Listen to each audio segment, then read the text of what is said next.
Right, ladies. Happy March. Happy Women's History Month. How's everybody doing?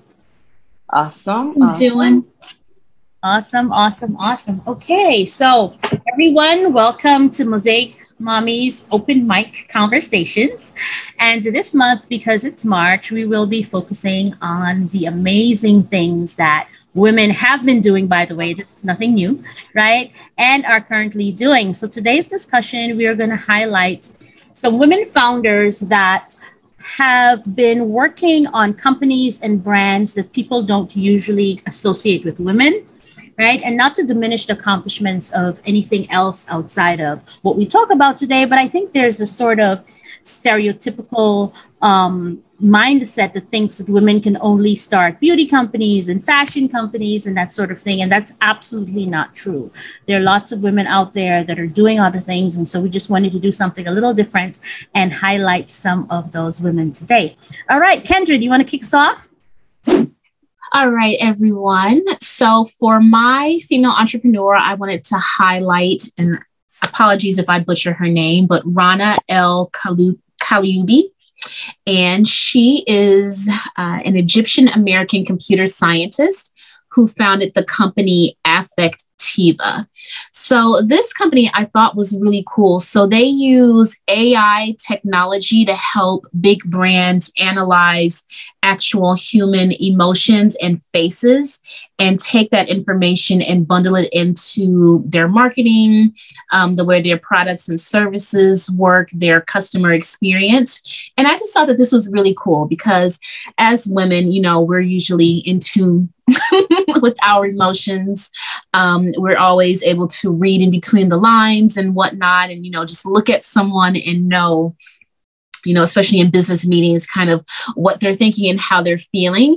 And so that's like the stereotype that women have. And I just like the fact that she's taken this and turned it and used it with technology. Right. Yeah. And turned it into actual data that you can use. So I thought that was just very powerful. And I believe her company has been acquired. So I see it's part of a Smart Eye company. Wow. So if that's the case, then good for her. More that's power the dream. To her, right? You know, so yeah, that's the company that I wanted to highlight. Again, a woman you should know. Her name is Rana El Kalioubi, and she's the founder of Affectiva. Okay, so we have Tiffany Johnson, and if you know about the Amazon Black as the accelerator, then of course, then you know her name. However, she's a young woman of color, of course, who is passionate about creating impact and basically influencing positive work culture, as well as the Black small business startups and small businesses. And so, of course, one, you'll notice here, she is, of course, founder of Mosey. And Mosey itself is a feminine care wellness. And we talked about beauty, but this is from a different perspective. And this is not really what we're going to delve into as it relates to her. But I do have to share that. So she basically founded a hyper-focused company that's basically focused on sustainable, high-performing quality products as it relates to the feminine care. So women menstrual care, of course, we don't talk a lot about that. And so, of course, that's what she focuses on with her company Mosey. But then with that, she also is founder of Built for Launch. And it's a social enterprise providing content, community, and of course, curating events for anyone who desire to launch an e-commerce or retail or tech e-commerce site. And of course, her big thing is, of course, Amazon Black Business, where she was one of the brains behind basically developing this program as a way to, you know, during the pandemic, a lot of Black businesses or businesses of colors were struggling. And so she sought to create the Black accelerator with Amazon's backing. So Amazon has pledged $150 million basically to help support Black businesses and help them succeed on their platform. And she basically heads that up. and is doing some amazing stuff for Black businesses outside of her actual role that she plays at Amazon. So she's been doing major. And I know with the Built for Launch, they have basically launched Black Ecom. And she's basically hyper focused around making sure that Black businesses get their due as it relates to helping them grow. Okay, so the company that I would like to talk about that's founded by a woman, of course, is Elvest. And Elvest is an investment and financial planning platform for women only, hence the name Elvest. And it was started by this woman called Sally Krawcheck. And she had a career in finance. I'll let you tell her why she started the company in her own words, and was just really frustrated with the position that women had in terms of dealing with finances, access to capital, always kind of out of reach. And so she decided to actually start this company for women only. I am a proud member of the platform myself. And so let's just hear from her exactly. I've spent my career in the investing industry, and I founded Elvest because it hasn't worked very well for women, costing us the money to start great businesses, leave bad jobs, and grow the economy. Elvest is for people who believe the status quo hasn't worked and there's a better way. But investing isn't some game to be won, that what matters is you reaching your personal goals, and we use modern investing strategies to help you get there. That investing for impact doesn't have to mean giving up the opportunity for competitive returns. That our daughters deserve the same opportunities as our sons. And that when women are stronger financially, we all win. If we don't change things, who will? Right. So I just thought that was a great little introduction to talk about. So let's talk a little bit about how the platform actually works. You can sign up, and they are different levels of membership.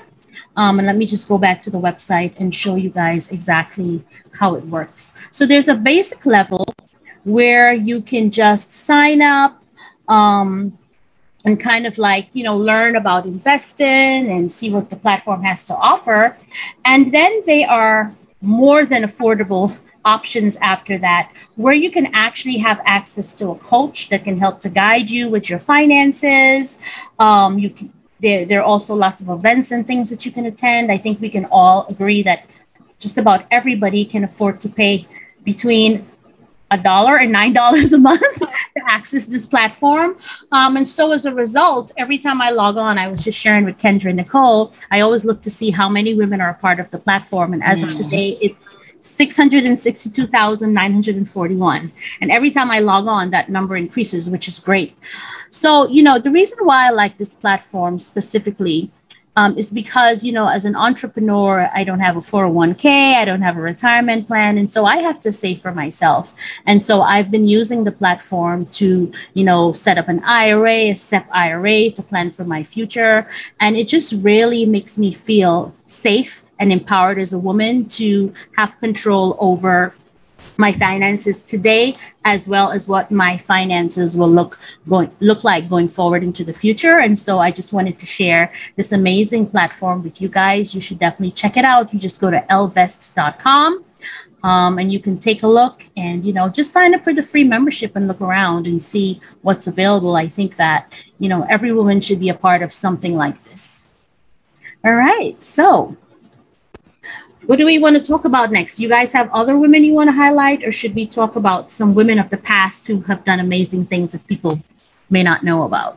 Yeah, I have another one. And we talk about entrepreneurs, but I also feel like entrepreneurs are not just in terms of, because entrepreneur is a mindset. Entrepreneurship is also a mindset.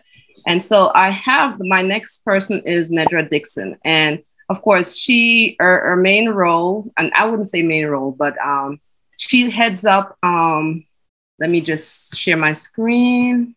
She's their managing director when it comes to supplier inclusion and sustainability. Okay, so she basically heads up Accenture's as the managing director of global supplier and inclusion and sustainability. And I figured it was good to talk about her, not just in terms of that, because what she does is tremendous in terms of helping. She with a belief that women basically belong in every space they occupy. she create opportunities to help uplift women and basically help women-owned businesses grow and connect by connecting them with large corporations that is going to basically fund them. And she does that through Accenture.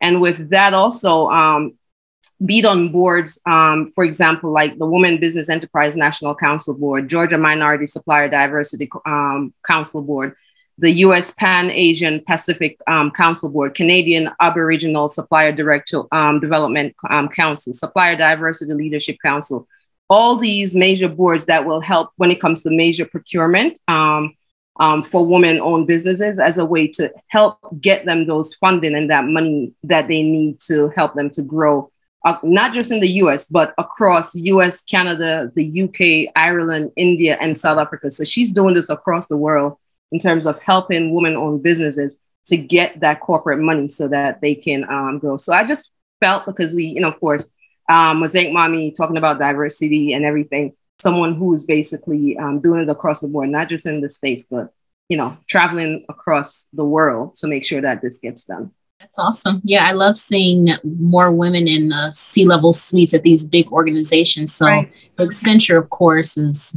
pretty major corporation. So yeah, good to see that. Yeah, that's great. More access to opportunities. Yeah, absolutely. Yeah, definitely. Yeah. Perfect. Yeah. And just having that ally, because it's one thing too, we need to partner with, one of the things she's saying is that, we need to get more of that, because that's where the money is. And of course we need, as women-owned businesses, we need to partner more with the large corporations. Yeah. Right. Mm-hmm. So large corporations, holler at Mosaic Mommies.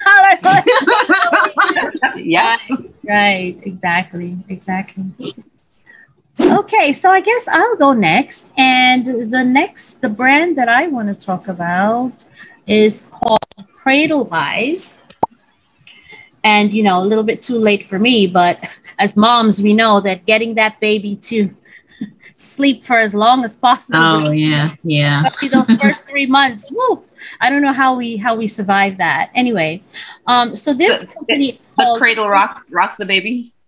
Yeah, it rocks the baby. So it has smart technology that actually learns the baby's movements. And so what happens is that it can sense when the baby is irritated or is waking up, and it starts to rock. And it suits the baby back to sleep until, right. So that is, I wish I had that when my children were, because, I'm sure that the mothers who use this cradle get a lot more sleep than I was getting at the time. All right. Yeah. So let's move on and talk about the amazing. She actually co-founded this company with her husband, which is fine. But of course, as the mother, she probably definitely was the one who was like, okay, something has to change. The brain's behind it, right? Yeah. So her name is Radhika Patel. Hopefully I didn't botch her name. And her husband is Bharath. And so they founded this company, I think it's in 2016. Yes, that's right, 2016.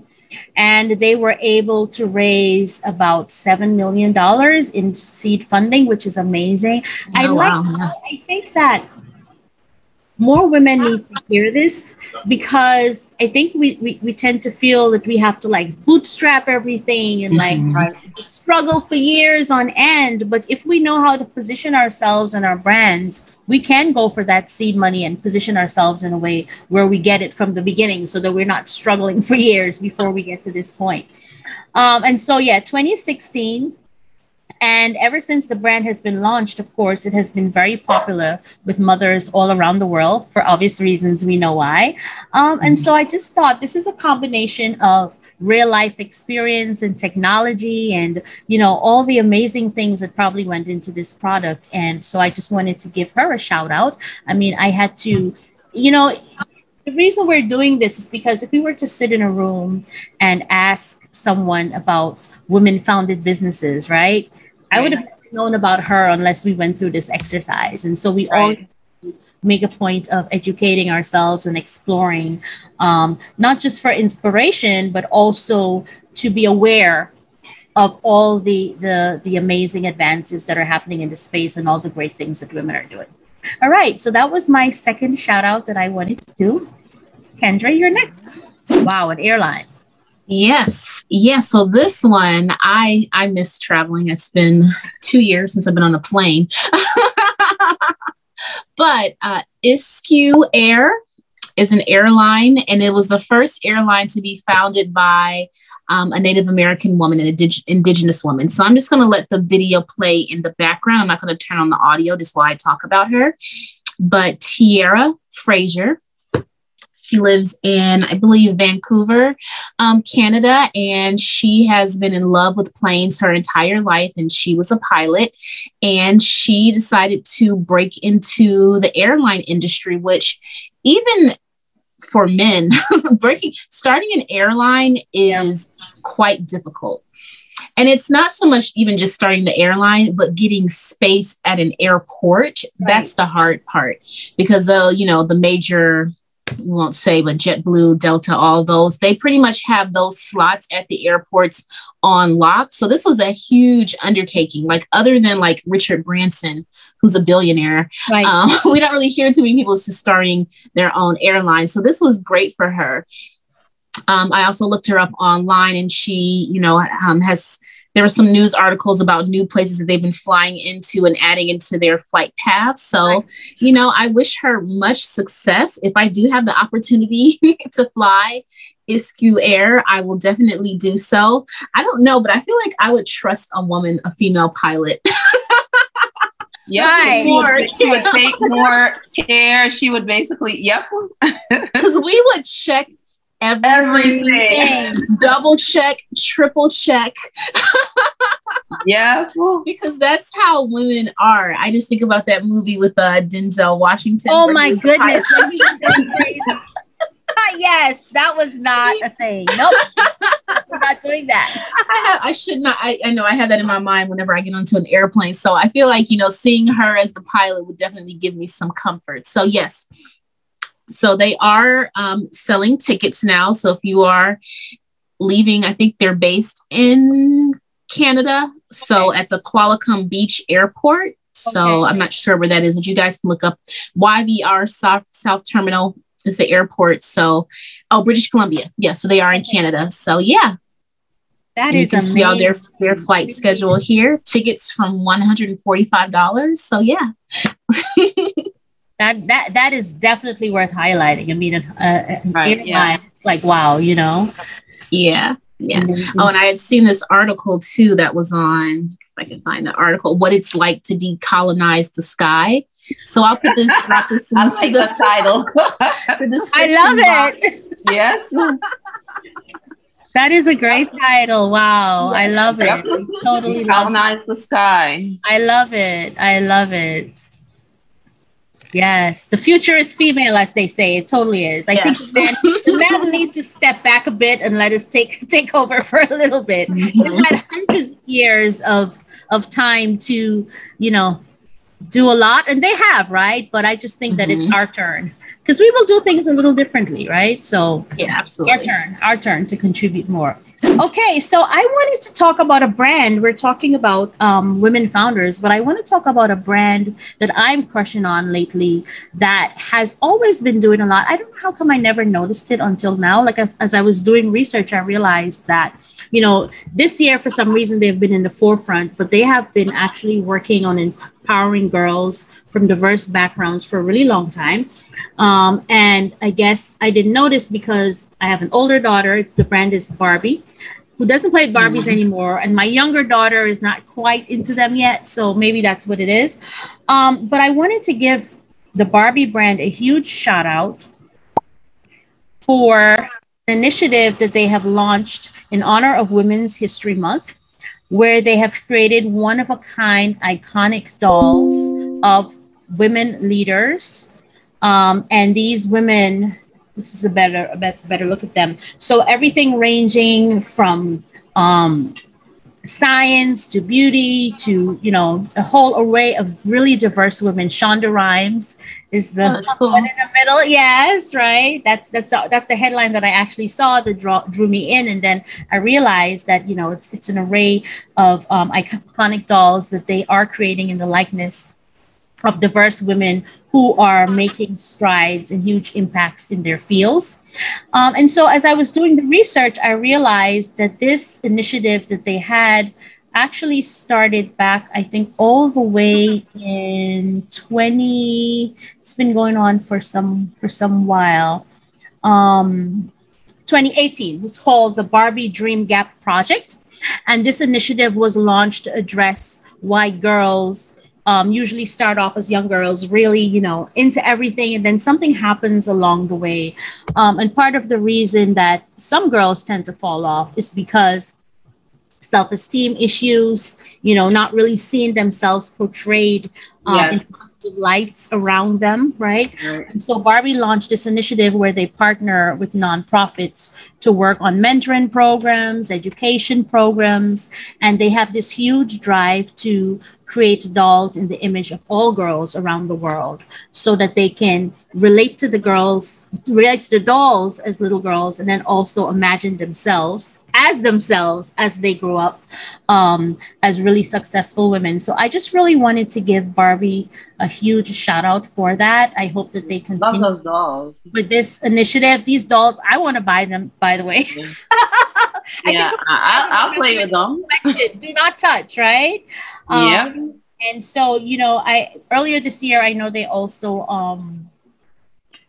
partnered with Balmain, the fashion brand, and they launched 3 NFT, what do you call them? Figurines, NFT. Oh, yeah. Yes. And one of them was a black doll with a really short cropped afro. That was amazing. Oh, cool. And they have also collaborated with, do you guys know the makeup brand Live Tinted? It's founded by a South Asian woman. Let me see if I can find the Live Tinted collaboration. They have actually created a doll in her likeness. And one of the articles that I read, she was saying that, as a South Asian girl, she had a Barbie doll, of course. And she and all of her friends would always play with the Barbie dolls. And they all wanted to look like the Barbie dolls that were all blonde-haired and blue-eyed. And so for her, this means so much. I found the article. Let me show you guys. For her, this means so much. So she owns a makeup brand. For her, this means so much because now there's a South Asian doll. I think this is the first ever South Asian inspired doll that looks like the little South Asian girls that would play with her. And she's doing a brand collaboration with them. And one of the things that she mentioned, if you notice the earrings on the doll and the bangles, that's something that's very traditional to the South Asian.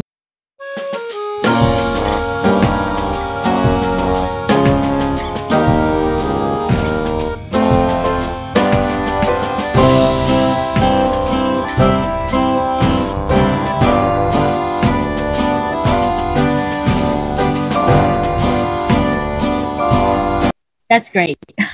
So Barbie, keep doing that.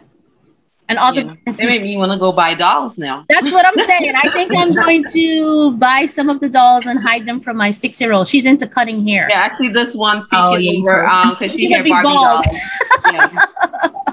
Yeah, that doll wouldn't last too long. She's peeking, she sees Barbie dolls. Yeah, I would have to put them on the lock and key to have her not take them. Exactly. I think I'm about to start my own Barbie doll collection. So. Nice. All right. So how about we move on and talk about some women from the past that hopefully are not forgotten. But I think that when I was doing research for this part, most of the women that I found, I had no idea, which is a shame, right? Right. Yeah. I mean, you would think that some of these would be stuff that we know, but, and I'll be the first to say, when I was doing this one, I was like, can I go with something that not everyone already know about? Because you have the ones that are already known about. And I was like, to be honest, I asked my older daughter, I was like, give me a name of someone Black who has invented, a woman that has invented something in the past. And she chucked out a name. I was like, oh, let me research her. Right. And I'm glad I did. So. All right, Nicole. So you want to kick off this segment? Okay. So I have Henrietta Lack, and that's courtesy of my older daughter. I'm giving her credit. So, okay. So Henrietta Lack, if you, anything about the HeLa cells, anything about cells in general and research and cancer, it was her cells that basically they utilized. And that's why they call it the HeLa cells, which is the first 2 initials of her first name and her last name, and call it the HeLa cells. And so basically what happened is she basically had a tumor, malignant tumor on her cervix. And she had went in at the time, it was the John Hopkins, that was the main, of course, you know, what do you put it, the main facility that they were doing testing at the time, 1951. And then also they didn't have a lot of like treatments and stuff. So the dominant treatment they had at the time, she was undergoing radium treatments. And basically, while doing that, I guess they took a biopsy, which they sent to the John Hopkins. And one of the things they quickly realized was that while everyone else's cells were dying, so they had sent it to this well-known virus researcher at the time. He was basically into regardless of your race or your socioeconomic background, he was doing testing, utilizing anyone within the background. He wasn't specific, back then, of course, racism was big. So, but he, regardless of background or regardless of race, he would utilize in research.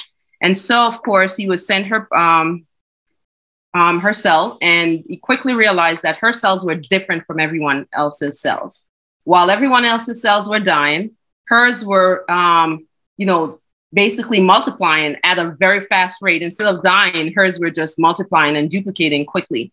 They were saying like every 20 to 24 hours, her cells were doubling. Oh, wow. And so basically, her cells are known to be the first cells that could easily be shared and multiplied in a lab setting. Mm-hmm. And because of that, her cell is pretty much used for everything, even to this day, for everything, including from testing drugs, to testing hormones, viruses, on cancer cells, experimenting. That way they don't have to experiment on humans. And it also was used during COVID-19 polio and the COVID-19 vaccines. Wow. So it's her own cells that were basically crucial in helping to develop those. And she did die in 1951. Yeah, 1951 at the age of 31. But even to this point, her cells were pretty much used to impact the world, world over. And they actually dubbed her cells. They dubbed it, that's the first immortalized human cell line. They dubbed it the first immortalized human cell line. So I believe now, even with John Hopkins to this day, they do have cells, but because their cells continue to duplicate and double, so they're able to use that to do a lot of testing. Well, thank you. Oh, actually, let me just show her. I forgot, neglected to show her her image. Let me go ahead and show you. I wonder if any of her descendants have the same situation going on. Well, I'm not sure. I know one of the thing is they. As I was going through and trying to find out more, I know there was this thing where they were saying, some people were saying, it's one of those things where they take your cells and don't give us credit and stuff like that. Especially with the Black Lives Matter around, but her family are saying, no, we want them to continue because they're, giving credit. Okay. And because she has been a major part of helping, even though they're saying, oh, they should pay them and do stuff. And they're saying they don't sell her cells. They're used for things. They try not to profit, but it's used a lot in, in all the scientific stuff. But the family member want them to continue doing that work as long and continue giving their credit, but knowing that that she's being herself helping humanity. I mean, that's amazing. Yeah, basically. Yep. And I kept on researching. I was like, oh wow, I'm like, how did I not know this? Yeah, how did I not know this? Yeah, all of so of course you live and you learn and you go through. So so she's pretty much here even to this day. Died at 51 for what, 1951, and her cells are still multiplying and duplicating. Wow, that's some special cells right there. Yeah, I feel like all of these things need to be part of the general education system, and somehow they're not. So, you know, it's something for educators to think about. Like, so much unknown. Okay, so I'll go next, and I'll share. There were so many women that I wanted to talk about. Maybe we should do another version of this and highlight some more of these women of the past, because once you start going through it, it's like, man, so many of them, right? So I had to choose. So I chose Maria Beasley, and she is credited with developing the technology for life rafts that actually work. And so 1880, this is a long time ago, okay? And she was known for making barrel making machines, but she's credited most with her improvements to the life raft at the time, that she came up with this design that we're seeing here. And she was actually one of the few early inventors that was actually paid for invention. So this is another thing, right? A long time ago, women would come up with these amazing ideas, but a lot of times they didn't get credit. Didn't get credit for it. Didn't get paid. So good for her. She actually got paid. And 4 of her collapsible life rafts were actually used on the Titanic. Maybe I was reading one of the articles. They said that maybe if they had more of them, that more people would have survived. If they had more people would have lived. Yes, exactly. Because the technology that she came up with is still what they use today to design current day life rafts. I mean, I'm sure they've made some improvements, but this is where it all started. So Maria Beasley, another name to know, 1880, that's a long time ago. But thanks to her, if anything goes wrong at sea and you have to use a life raft, you will probably survive. If you're found in a timely fashion, I would imagine, because if you're not, then... Right. It's funny. You see how many important stuff that we really do? Yeah. And this was a great... A man didn't come up with that. It was a woman. Exactly. This is a great exercise, because there's so much that we don't know that we really need to pay attention to. Okay, Kendra, your turn. Okay, so we all know the game Monopoly, right? Yeah. But did you know that it was actually created by a woman? Lizzie McGee. That's one of the women I was looking at. Oh, okay. So yeah, Lizzie McGee, I think Phillips is her full name. So she was born in the 1800s in Macomb, Illinois, and she invented a game called, let's see what it's called. Hold on a second. So while that's playing, so this is Lizzie McGee, and her original game was called the Landlord's Game, which was the precursor to Monopoly. And I feel like, I mean, everyone has played Monopoly, and I had no idea. So this is the original Landlord's Game. And as we can see, it looks just like Monopoly. And she actually was not given credit originally. There was a man who filed a patent for it, but actually Hasbro, I believe, actually purchased the rights to use the game from Lizzie. So she got her due. And yeah, I had no idea that game was, I wouldn't have guessed that Monopoly. And also too, I was reading a little bit about her. So she was pretty unconventional for her time. So like I said, she was born in the 1800s, and she didn't get married until she was 44 years old. My goodness. Wow. In those times. Yeah. That was basically unheard of. So before that, she supported herself. She was a secretary and a stenographer. So she was not living at home with her parents. She was supporting herself. And, she just obviously carved her own path in the world. So I love to see that with women, especially in those days. Like, wow. It's very difficult to step out of the mold. Married and leaving home in those days. Right. Common at all. This is not, for us, it just seems like, what do you mean? This is, in our time. Right. But back then, that must have been really, she must have been, considered a trailblazer or worse, right? Probably had wrote her off from getting married, right? Right, exactly. Yeah. Everybody was married from like early and kids and everything. Right? Yeah, early teens. Okay, good stuff.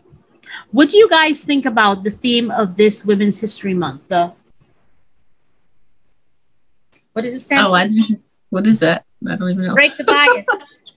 Break the bias. What? The theme for break the bias. Break the bias. Oh yeah, I saw you had a picture on Facebook doing that. Yeah, I saw that. Yeah. Yesterday was International Women's Day. So this every year they have a theme. This theme was break the bias, and everybody was taking pictures like this. They tried to come up with different themes every year, and people share stories around the world. I had no idea they had things. Was part of the thing, wasn't part of it was about focusing on women, especially women who are moms with kids or something like that? Or was it just for women's? It's just a bias-free, I'll share the screen. It's just a gender equal world, women's achievement, raise awareness against bias. Right. So every year they have really interesting themes and a new hashtag, and you can pretty much download social media cards and all this sort of thing. And throughout the day they have events, well, now virtual events, that you can attend that speak to how everybody can, you know, become a part of this movement. And there are men that you know participate in this, of course. So it was just interesting to see all of the posts on social media yesterday in support of the theme. I don't know what next year will be like, but we'll see what they come up with. Yeah, I'll keep an eye out. I had no idea there were like different themes each year. Yeah, so. every year they have different themes. I don't even know. I think I've been following them for a couple of years, but I'm on their list, so that's how I usually know what's going on. Oh, I see. Okay, maybe I'll join that then. Join the list. Right. Yeah. No, there's so many different days. I keep track of International Pancake Day, but listen, there are days you would even think, you'd be like, who thought about these days? Like, like, they have a day for that?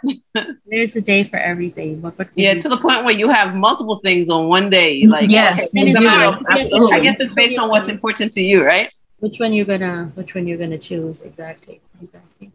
All right, ladies. So this was a great open mic chat. We will do some more as the month progresses.